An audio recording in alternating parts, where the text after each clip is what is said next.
Hey guys, in this video we'll see how to use the Azure provider blocks. So in previous video we saw that how to install the Visual Studio Code and configure it. So right now I have created this workspace and this particular folder called Terraform on Azure, and inside that folder I created one more folder called resource group, and inside that resource group I created one file called resourcegroup.tf. You can also rename this file to main.tf or anything.tf. That doesn't matter right now because we are only using a single file to write the code, and we'll execute that particular single file. So you can give this name main.tf or resourcegroup.tf, that is fine. And once you have this file, you can switch back to Azure provider. I will give this link in the description so you can copy from there.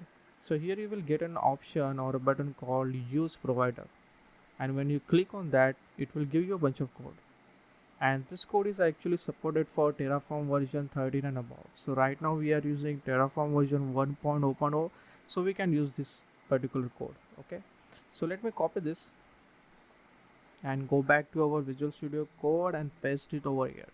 So let's try to understand this. So here you will get the first block, which is a Terraform block, and inside that you will get another block called required providers.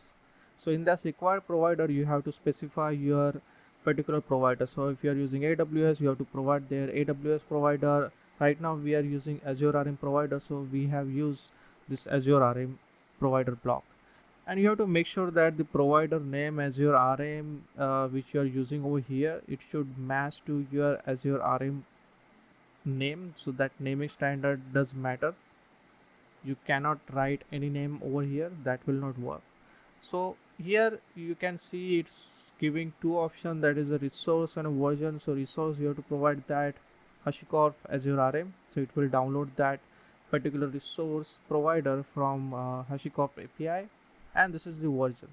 So I will recommend you to always go with the latest version which is available, so you can utilize the latest update from that particular version.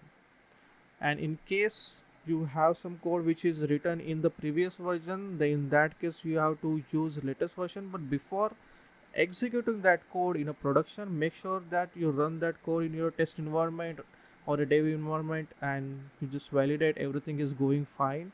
And once you are done with that, then go ahead and launch that particular latest version in your production.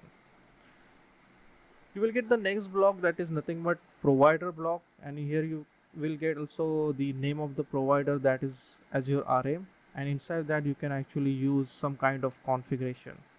So let's take an example that right now we are using Azure CLI to authenticate to Azure, and then we'll use the same thing to run this particular Terraform file. But in case suppose you don't want to use Azure CLI, you're not using that, and somehow you want to authenticate to Azure, so you can do that using Azure Service Principal. But if you want to use that Azure Service Principal, there is two ways. Either you can write that principle inside this provider block, which is not the recommended one, because that service principle contains some credential and some secret data, so you don't want to expose that. But if you want to do that, you can actually go to this authentication provider block. I will provide this link in a description so you can copy from there. Here you will get an option how you can use Azure Service Principal inside the provider block. So this is how you can write the subscription ID, client secret, tenant ID, and their particular value. So Terraform will use this particular service principal to authenticate to Azure.